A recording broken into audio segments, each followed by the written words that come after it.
السلام علیکم۔ امید کرتی ہوں کہ آپ سب لوگ خیریت سے ہوں گے۔ یہ قصائص انبیاء ویڈیو سیریز میں چوتھے پیغمبر حضرت نوح علیہ السلام کے بارے میں بیان ہے اور یہ اس سلسلے کا چوتھا پارٹ ہے۔ قرآن پاک میں متعدد مقامات پر حضرت نوح علیہ السلام کا کشتی بنانے کے متعلق بیان ہے۔ قرآن پاک کی سورہ القمر آیت نمبر 11 سے 14 کا ترجمہ ہے۔ جب نوح علیہ السلام کشتی میں مومنین کے سوار ہو گئے تو ہم نے آسمان کے دروازے موسلا دھار بارش کے ساتھ کھول دیے اور زمین سے پانی کے چشمے جاری کر دیے۔ پس یہ زمین و آسمان کا سارا پانی قوم نوح کی ہلاکت کے لیے جمع ہو گیا جو مقدر ہو چکا تھا، اور ہم نے ان نوح اور مومنوں کو تختوں اور کیلوں سے بنی ہوئی کشتی پر سوار کر دیا جو ہماری نگاہ کے سامنے چل رہی تھی۔ یہ سب عذاب کفار کے برے اعمال کا بدلہ تھا۔ سورہ المومنین آیت نمبر 28 سے 29 کا ترجمہ ہے۔ اے نوح علیہ السلام، پھر جب آپ اور آپ کے ساتھی کشتی میں اطمینان سے سوار ہو جاؤ تو اللہ کا شکر ادا کرنا اور کہنا کہ سب تعریف اللہ ہی کے لیے ہے جس نے ہمیں ظالم لوگوں سے نجات عطا فرمائی، اور کہنا کہ اے میرے رب، مجھے کسی بابرکت جگہ پر اتارنا اور آپ ہی سب سے بہتر جگہ پر اتارنے والے ہیں۔ پانی کی طغیانی میں کفار کی ہلاکت اور کشتی کا بحفاظت چلنا۔ جب قوم نوح پر سخت طوفان آیا اور ہر طرف پانی ہی پانی ہو گیا، قوم نوح کے سرکش افراد پانی میں ڈوب کر ہلاک ہو گئے۔ طغیانی کے باوجود بھی حضرت نوح علیہ السلام کی کشتی موجوں میں صحیح و سلامت چل رہی تھی، اس لیے کہ محافظ اللہ تعالیٰ تھا۔ فرمان الہی ہے۔ قرآن پاک کی سورہ حاقہ آیت نمبر 11 سے 12 کا ترجمہ ہے۔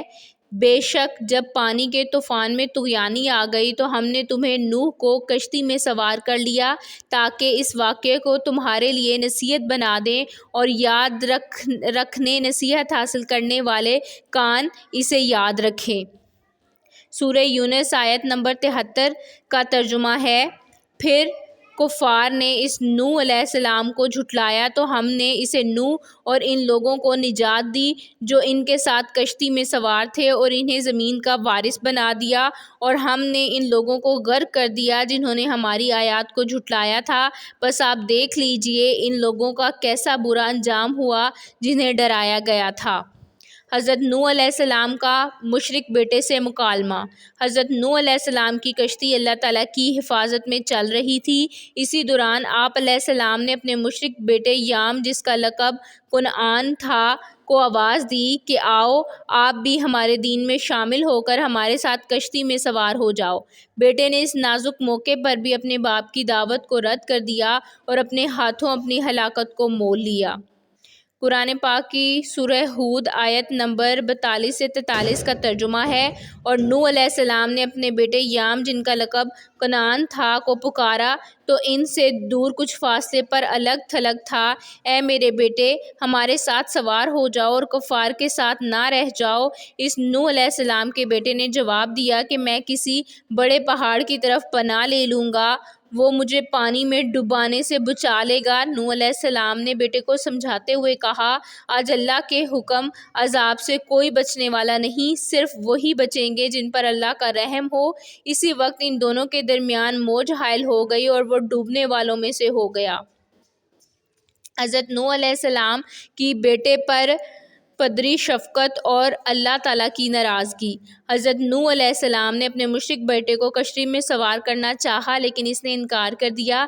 آپ علیہ السلام نے اپنی آنکھوں سے اسے موجوں میں ڈوبتے ہوئے دیکھا تو اللہ تعالیٰ سے اسے بچانے کی درخواست کی، جس پر اللہ تعالیٰ نے ناراضگی کا اظہار فرمایا، اس لیے کہ اللہ تعالیٰ کے نزدیک شرک بہت بڑا گناہ ہے۔